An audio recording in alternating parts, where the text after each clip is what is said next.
Continuing on with our list, we move on to a topic frequently neglected, one that I love and care for a lot: the base. It's worth stating up front that I don't believe you need to make an amazing base to make an amazing miniature. This is miniature painting we're talking about, not miniature terrain painting. So it makes sense that people see the ground that the model sits on as secondary. There are many great models out there with simplistic bases. But it's important to recognize that they were not neglected either. The base is the frame of the model, and like a frame, it doesn't need something elaborate to make the final work look good. But if you were to put an amazing painting into a frame made out of scrap pine from some construction site, it wouldn't lend itself towards a fine finish. And if you're looking to make your models look better, which you are, Mr. looking at a video on model painting on the internet, then you'd be remiss to skip them.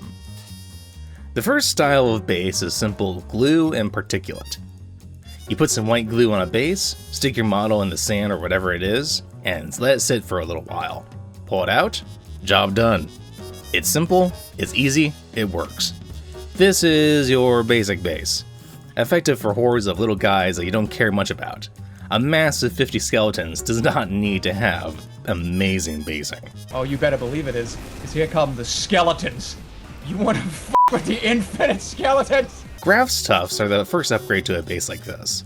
There are tons of these things out there in different colors and styles. They're a bit simplistic, but they add a little character to a field of rocks and take no effort to use. Put a drop of super glue where you want it, and stick it onto the surface. Done. You can also cut these things into smaller bits to make your grass have more variety than a basic round patch. You can also find terrain pastes online that can be quite effective. These are high body paints with sand and other debris mixed in, allowing you to smear them onto bases and get them covered quick sharp. But outside of something that's difficult to recreate, like snow, I don't use these that often. The color comes predetermined by the manufacturer and the cost per milliliter is a bit high. Then, once you have it, you're somewhat locked into that color and texture, and that's a bit annoying if what you're painting doesn't align with what you've got. What I like instead are these texture pastes from Golden. These are for special effects in canvas painting, but I found them very useful for modeling. They also come in sizes that will last beyond 1 or 2 projects. I recommend checking them out. You could also get your hands on some pre-sculpted bases. These not only save time and energy, but they're very enjoyable to paint by themselves. Beyond this, you can add anything and everything to a base. Keep the extra bits from kits you buy. You can always mine them for parts. What will you make with them? Who knows? But making a good scene takes some design skills, which you can learn at my classes at Las Vegas Open, where I'm attending and teaching 3 different classes, including a diorama design class which speaks on this subject directly. Buy the classes. Let me give you the knowledge juice. Show me your models so we can kiss and fuck. Plugs aside, these are functional bases. Not great, not terrible. They would be acceptable at any tournament you would go to, but they are a bit pedestrian. So what can we do to make a base interesting? It's all about variety. If you go outside, a scary prospect I know, and look around, you might be bored at first. But if you really look at it, there are a host of different things around you, from pebbles, sticks, to grass and flowers. That level of nuance should be in your base, at least to some extent. The more different things you add, the more interesting it becomes. This can be anything. Tufts help break up a flat ground of sand by not only giving you something different to look at, but also giving them a little change in elevation. You can add in sticks and rocks to break up an open space, skulls, spare gun bits, anything to add more interest to the environment. But doing all this with a fully painted model already on the base is very annoying. You have to dodge around all the work you've already done. To combat this annoyance, I don't think about basing until after I've painted something. I get it figured out before I paint it. Not completely, mind you, I leave things like grass and tufts for after I render the hard surfaces. But the base is an extension of the model. It should not be an afterthought. There's no way to cover every type of environment in one video, but for now I'll show the thinking and process I use with every base to make them interesting. Now I have this old rosette that I have never used for its intended project, and it will do for this. The first thing we need to do is break up this terrain. Rarely in nature is anything other than water flat, so I break out some corkboard and start making some ground.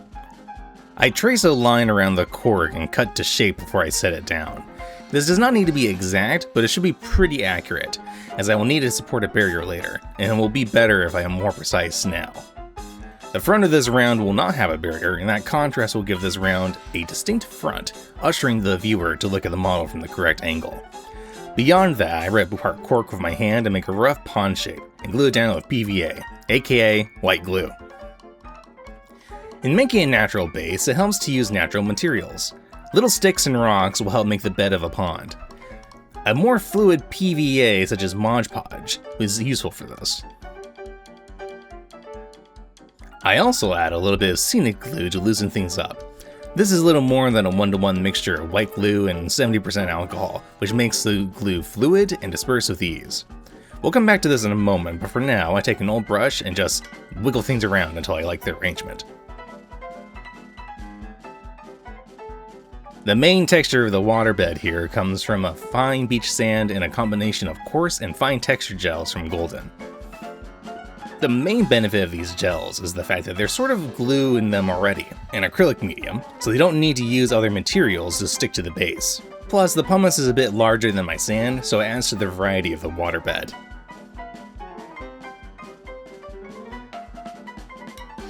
After getting the main shape set up, I apply a generous amount of the Mod Podge to the rest of the base and sit down plain old dirt. This is simply dirt from outside that I cooked until it was dry to sanitize. Since it's a natural material, it has a ton of variety in these little bits of wood, rock, and bits of what's-it that are contained therein. Since the dirt has a lot of surface area, glue does not always want to stick to it. This is where scenic glue and wet water helps out. I already explained scenic glue, but wet water is more interesting. Water can help disperse glue, it's a natural solvent, but the surface tension can get in the way. Wet water, therefore, is a 1-to-1 mix of water and alcohol, which will reduce the surface tension and allow it to move through dense particulates with ease.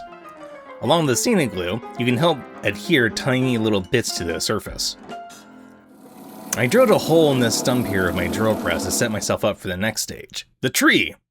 The purpose of the base is to hold up this sick flying dragon model I got years ago, and it needs something to hold on to. This is simple, with a bit of PVA and cutting the stick to size. I also take the time to put some branches into the tree by drilling holes into it. This doesn't really recreate the look of a real tree, but it does get the message across well enough in my book. The point of art is not to recreate reality, but to form a simulacrum of it, one that rhymes with our own world, but allows for our perspective and imagination of what is real to be true. And these branches are interesting enough when I do the addition of painting to realize that idea. I have to address the edge of my base, which in its current state is quite rough. I want a nice hard edge between reality and the scenic fantasy here, so I have to cut some of the cork off of the edge. Now, I can create the edge in question. Subscribe if you love edging. This is Warble. It's a thermoreactive plastic typically used in cosplay to create shapes and other stuff, but here it will make my base edge. This is as simple as cutting a long strip and gluing it into place. Make sure you use a straight edge for one side, however, because you want the strip to lie quite flat. Once it's down, I work along the edge, making a finer transition on the rougher area, and cutting a strip down to meet the terrain of the base. And once that's done, I go in with coarse pumice paste and fix up the edge. The ideal here is to create a hard separation from the terrain to the base rim, and that requires a tad bit more help than I naturally had going into this. The ground is now complete, but there's a glaring weak point. The tree! It's still stuck to the stump all weird-like. No way around this, I gotta sculpt a transition here. For this task, I crack open the milliput. This is a 2-part epoxy clay used for gap filling in models, but it also works as sculpting material. It has a decent open time and dries quite hard. Making the putty is very easy, you just mix equal parts until they're fully integrated. You get about 1 hour of effective sculpting time. Prepare for your examination. I also recommend gloves when you work with it. Milliput is not that toxic if you use it every once in a while, but it does seem to have an adverse effect on your health if you're exposed to it long enough. Alfonso Guerrildez reportedly has an allergy to the stuff from years of constant exposure, so I would limit your own. Fear-mongering aside, I get some alcohol as a lubricant and start sculpting the shape of some roots. My sculpting skills are pretty much on par of any sort of autistic chimp, so this is as good as they're gonna get. After you're done, take your excess putty and make it into a disc. This can be then broken up into resulting slabs of rock for later projects, or use the excess that you have to fix your model's valley-like gaps. To help with the finish, I add a little bit of hard modeling paste to the base rim and smooth it out with my fingers to help fill in the gap between the warble and the wood. This did not work, and kinda just made the base worse for my efforts. My suspicion confirmed. I would just have to sand and paste the mill putt into the cracks here the hard way to get a good finish. Oh well. This is the complete base. On to painting. I begin by priming the whole thing black and setting up a brown base of iron oxide and flat brown. Then progressing of a beige brown via dry brush. This initial dusting doesn't quite have the impact I want, so I use a bit of unbleached titanium to increase the tonality. Once there's enough visual interest going on with these sticks and things, I make a waterbed out of pure raw titanium to represent a sandy waterway. While the base is looking alright, it's looking dry. We need to hydrate this dull base with some color. I use immelazodone brown and sap green to create washes, and I set them onto the base here and there. The point here is to break up the monotony of the brown by moving it to the red spectrum and to the green, creating depth and reducing monotony. The next step is to cut in all these rocks with basic gray. The point of all this work is to give the eye many different things to examine when inspecting the base. Boring painting is the result of things being too regular and uniform. The real sauce is making things perfectly imperfect. Take something like the Astartes animation, which if you haven't seen by this point, I don't know what you're doing. You should go over there and real fast and then come back after you fix that little problem. A subtle but very impressive detail of the texture work is how irregular everything is. Even in the shortest shots, armor, wall panels, weathering, there are no repeated shapes. Everything feels like natural wear and tear of entropy has touched it. Likewise, your base should have many different elements about pattern, and by that I mean having some rocks close to one another and some by their lonesome. I wash the sticks of wildwood, paint the skulls with similar tones to the base but up to white, and wash the rocks of basilicum gray. Then highlight them and rebrush the waterbed. I kinda lost some definition while I was washing it. The tree's a fun process. Using Payne's gray and a flat brown from before, I create a cool brown and base the whole thing. I do apologize for my Cro-Magnon level filming here, but a big ass tree like this is kinda hard to keep in frame. Regardless, I move up with the raw titanium and create my bark. This process is half dry brush, half basing, as I only need the tree bark to be kinda interesting. I'll add depth soon enough. I cut in the tree's cambium, that's fancy wood talk for wood underneath the bark, and add some moss of frog green from AK Interactive. The pure green is too bright for this stage, so I'll tone it down with a bit of brown from before and dab it on, focusing on the bark. This not only adds a little color, it helps trail the eye up onto the tree and onto the future model. I accentuate this by adding a little bit of raw titanium and making more distinct dots around the trunk. Next up, grass. My mixture here is a combo of two army painter grasses. The field grass is far too acidic for my liking, and steppe grass too boring. And so, I mix the two together, and the final result is far better in my opinion. The process is as simple as putting down glue and dumping in grass to the PVA, then stabbing it with my tweezers in order to stick it in there. Once you're done with this, you can knock the base around to get rid of excess and save it for future projects. And use a vacuum and a brush to remove excess once things have dried a little bit.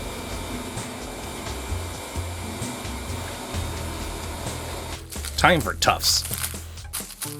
This is very simple, and I put them around wherever I like. It's best to use a variety of different colors and shapes, as again, monotony. Consider also cutting them in half or even quarters to extend their use, and to increase variety. You can also add some birch seeds as an effective way to add interest. These little guys are perfect scale leaves, and they only need a dab of superglue in order to stick onto the ground. For funsies, and to try new things out, I add some gold coins to the base. The main impact here is not only to add more stuff, but to give a story and a visual glint to the base. What are these gold coins doing here? Not sure, but it's a cool thing and it catches the eye, and that's what matters for me. Now for the fun part. One of the best ways I find to make an interesting base is to display a strong change in texture, mostly between glossy and matte finishes. And the best way to do that is with water effects. There exist easy methods like this still water effect, but because they crack if they're too deep, they take forever to create depth. That leaves us with resin. To do an effective resin pour, you'll need a disposable container, a mixing tool, and some kind of measuring tool. I like using a scale because this is a much easier way to get a precise measurement. Read the resin instructions, but most need a 1-to-1 ratio, and this is an area where precision really does count. The hardener and resin mixture needs to be as close to equal as possible, and weight is a far more precise measuring tool over volume, if you have that option. You don't need a super precise up to 1/100th of a gram scale in order to do this, but certainly 1/10th of a gram is a good level of tolerance. Then, you mix it with vigor. You want this stuff as blended as you can make it. While bubbles are likely to result from this, I would much rather deal with those than risk the resin not curing. This is also the time to add a little color if you wish. Clear resin doesn't quite capture the effect of water depth, though you do want to mind the intensity, because very thin areas, blue water will not look right. Then, you just pour on. Afterward, a heat gun can help mosey the bubbles out by making the resin a bit more fluid. This takes some finesse, however, so try doing this before you put it onto some competition piece. You can also move bubbles out of an area with a toothpick. Once it's done, there's nothing more for you to do than to let it set and work on the model. If you want the whole story behind this, I recorded the whole thing, so leave a comment and I might get to it in time.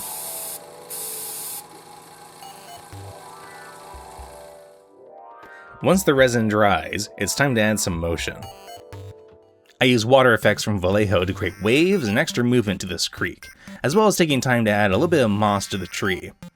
I also experimented with some light modeling paste to create fluffy white aerated water to the mix. It worked out okay. With the model on the tree, it's starting to really come together now. You could stop at this point, but I want more. Everything is fine so far, but there's no lighting effects. This is very simple to fix. Because everything is uniform, I need to layer on a transparent cool color to create areas that look like shadows. Using a bit of Payne's Gray and Griff Charger Gray, I make a dark tone and start modeling the shadows. This is a simple procedure, but it adds a fair amount of depth without too much effort. An airbrush can be very useful here, because I want a more mechanical, impartial finish that doesn't have brush marks to it. I would otherwise have to be quite careful with the brush to make this effect. I also create a shadow on the base, which mimics either the shadow of the dragon, or a cloud overhead making all this rain. Which is it? I don't know, and frankly, don't care. To increase the depth of this work, don't leave grass and tufts unloved. Give them a little attention with paint. This is a small step, but adds quite a lot of definition to them. Don't forget to do this to the shadow zone, albeit to a lower tonal level, and not with the same degree of precision. Ambient light and shadows is more diffused and makes for a softer effect. The final step is to paint the rim of the base black. This creates a sophisticated step and it clearly delineates the environment from the base itself. You could use a neutral tone that matches the coloring of the ground like Games Workshop does, but I see little reason to mess with the dignity that black provides to the final finish. As you can see, the base of the model should not be an afterthought. The efforts you put into the world your model lives in can only benefit the final impression. It can enhance a quick paint job, provide extra depth, or even be a secondary focus to the final work. As I said earlier, I will be attending Las Vegas Open in October, and I would love to see you there. Buy my classes in army painting, diorama design, and freehanding, and let me put the knowledge juice in your brain. I would love to see your models as well. Take care and have a good one.